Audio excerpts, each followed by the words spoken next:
Hello friends, तो ये है जेड डायनेस्टी का सेकंड पार्ट। इसके पहले पार्ट का लिंक भी आपको डिस्क्रिप्शन में मिल जाएगा। तो चलिए शुरू करते हैं। तो लास्ट पार्ट में हमने देखा कि शाओ फैन और लिन एक पूजी नाम के मोंक से मिलते हैं, जो शाओ फैन को एक मैजिकल ऑर्ब देता है। लेकिन वो देखते हैं कि एक डार्क पावर ने उनके गांव के सभी लोगों को मार दिया है। इधर शाओ फैन गाँव में आगे बढ़ता है और अपनी फैमिली को आवाज लगाता है कि आप लोग कहाँ छुपे बैठे हो।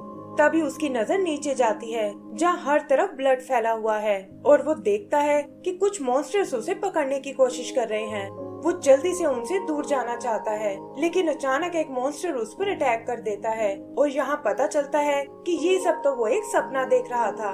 फिर वो रूम से निकलकर बाहर आता है और इसे एक बुरा सपना समझकर अपने पेरेंट्स को आवाज लगाने लगता है, लेकिन वहाँ उसकी सुनने वाला कोई नहीं था। यहीं हम लिन को देखते हैं जो साइड में बैठा रो रहा था और वो भागकर शाओ फैन से लिपट जाता है। शाओ फैन भी उसकी हालत देखकर उदास हो जाता है और उसे समझाता है कि ये सब सच नहीं हो सकता। लेकिन लिन उसे होश में आने को कहता है और बताता है कि हमारा घर और परिवार दोनों ही जा चुके हैं।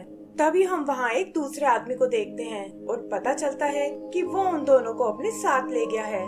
वो आदमी अपना नाम काई बताता है, जिसे ये दोनों कल रात गाँव में बेहोश पड़े हुए मिले थे और वो उन्हें उठाकर अपने घर ले आया था। वो कहता है कि डरने की कोई जरूरत नहीं है, क्योंकि अब तुम किंगयुंग सेट में हो और मेरे मास्टर तुमसे कुछ सवाल करना चाहते हैं। तभी उन्हें किसी के गुर्राने की आवाज आती है और पानी से एक बड़ा सा ड्रैगन निकलकर उनके सामने आ जाता है। काई उन दोनों को पीछे की ओर खींचता है, लेकिन देखता है कि वो ड्रैगन बहुत गुस्से में है और तब वो हाथ जोड़कर उसे ग्रीट करता है और बताता है कि इन्हें किंग डाओशुआन ने यहाँ बुलाया है। वो ड्रैगन एकदम से शाओ फैन के करीब आ जाता है और ऐसा लगता है जैसे वो उसे स्मेल कर रहा है। फिर वो बिना कुछ किए वहाँ से चला जाता है और काई बताता है कि ये हमारी गार्डियन स्पिरिट है, जो हजारों सालों से यहाँ की रक्षा कर रही है और हम लोग इसे वाटर ड्रैगन के नाम से बुलाते हैं।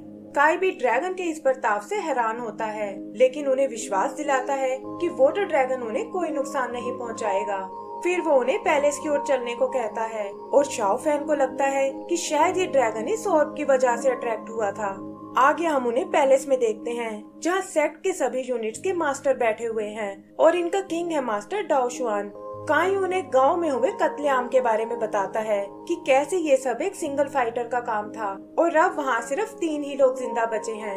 सबसे पहले वो अंकल बैंक को बुलाते हैं, जो अभी भी पूरी तरह से दहशत में है और आते ही चिल्लाने लगता है कि डेविल लोगों को मार रहा है और अब हम में से कोई नहीं बचेगा। सेक्ट के लोग उसे उठाकर बाहर ले जाते हैं और तब काई उन्हें शाओ फैन और लिन के बारे में बताता है कि वैंग के अलावा बस वही 2 जिंदा बचे हैं। वो दोनों उन लोगों को देखकर घबरा जाते हैं और लिन शाओ फैन से नील करने को कहता है। किंग उनसे पूरी बात बताने को कहता है और तब लिन उसे बताता है कि मैं तो उस रात घर में सो रहा था और जागने पर खुद को टेम्पल के करीब पाया। अब इसके बीच में क्या हुआ उसकी मुझे कोई इन्फॉर्मेशन नहीं है और मैं बस इतना जानता हूँ कि उस डेविल ने हमारी पूरी फैमिली को मार डाला। फिर किंग शाओ फैन से अपनी बात बताने को कहता है, लेकिन शाओ फैन को पूजी का दिया हुआ अपना वादा याद आता है और वो उन्हें कुछ नहीं बताता। कैंगसुंग नाम के मास्टर को लगता है कि ये शायद उस घटना से डर गया है और वो काई से उन्हें बाहर ले जाने को बोलता है। यही हम डाजू पीक के मास्टर बुई को देखते हैं, जो कहता है कि हमारा सेक्ट हजारों साल पुराना है, लेकिन फिर भी हम एक छोटे से गांव को प्रोटेक्ट नहीं कर पाए, तो भला दूसरी मुसीबतों से कैसे लड़ेंगे। याकुंग नाम का मास्टर कहता है कि ये सब शायद ऊपर वाले की मर्जी है और हमें इन अनाथ बच्चों को सहारा देना चाहिए। किंग भी उसकी बात से एग्री करता है और पूछता है कि कौन कौन इन बच्चों को अपने अंडर लेना चाहेगा। मास्टर जियांग इसके लिए तैयार हो जाता है और कहता है कि लिन मुझे इनमें से ज्यादा बहादुर लगता है, तो मैं उसे अपने साथ रखने के लिए तैयार हूँ। लेकिन दूसरे मास्टर इसके लिए बिल्कुल एग्री नहीं होते। बुई लिन को अपने डाजू क्लैन में लेना चाहता है, लेकिन कैंगसोंग को लगता है कि वो उसकी सही पोटेंशियल को नहीं पहचान पाएगा और लिन की जगह उसके ड्रैगन क्लैन में है। किंग भी उनकी बहस सुनकर परेशान हो जाता है और फैसला करता है कि लिन कैंगसोंग के साथ ड्रैगन क्लैन में जाएगा और बुई के साथ जाएगा शाओ फैन, और ये कहकर वो इस मीटिंग को खत्म कर देता है। बाहर हम शाओ फैन और लिन को देखते हैं, जहाँ शाओ फैन कहता है कि वो वापस अपने घर जाना चाहता है, लेकिन लिन उसे समझाता है कि अब हमारे पास कोई घर नहीं बचा। तभी वहाँ काई और कैंगजोंग आते हैं और काई लिन को बताता है कि आज से तुम इन्हीं के क्लैन में हो और अब तुम्हें इनके साथ जाना होगा। लिन उनसे शाओ फैन के बारे में पूछता है, लेकिन काई कहता है कि उसकी चिंता करने की कोई जरूरत नहीं है क्योंकि वो अब से मास्टर बुई के अंडर है।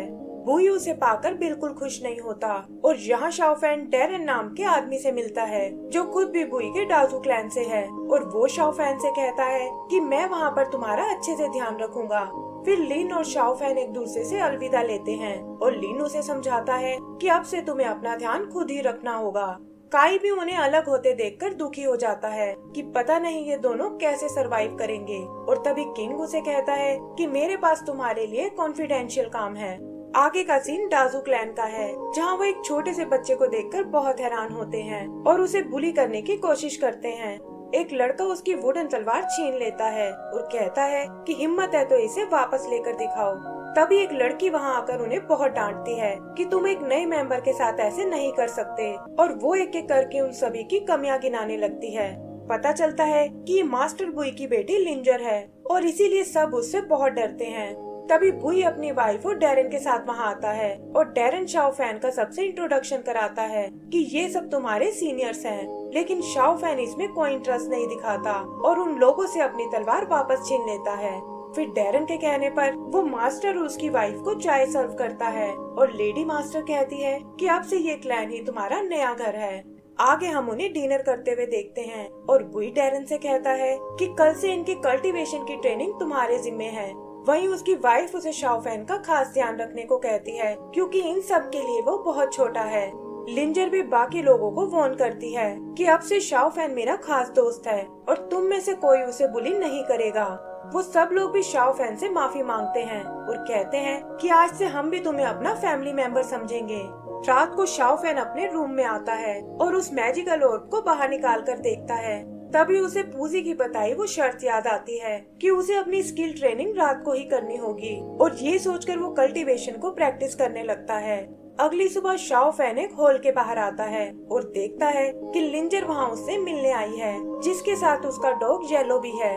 वो इतने बड़े डॉग को देखकर हैरान रह जाता है और तब लिंजर उसे बताती है कि ये असल में मेरे डैड का डॉग है और इसकी उम्र 100 साल से भी ज्यादा है। तभी वो लोग डेरेन को वहाँ देखते हैं जो कहता है कि आज से शाओ फैन की स्पिरिचुअल जर्नी शुरू होने वाली है और उन्हें अपने साथ जंगल की ओर ले जाता है। रास्ते में वो शाओ फैन को एक रूल के बारे में बताता है जिसके हिसाब से नए डिसाइपल को रोज यहाँ बैम्बू की कटिंग करनी होती है और ये सिलसिला लगातार 3 साल तक चलता है। लेकिन क्योंकि वो अभी बहुत यंग है तो फिलहाल उसे रोज एक ही बैम्बू काटना होगा। इस पर शाओ फैन कहता है कि पहले भी मैं लकड़ियाँ काट चुका हूँ और इससे मुझे कोई प्रॉब्लम नहीं होगी और ये सुनकर डेरेन उसे कटर देता है।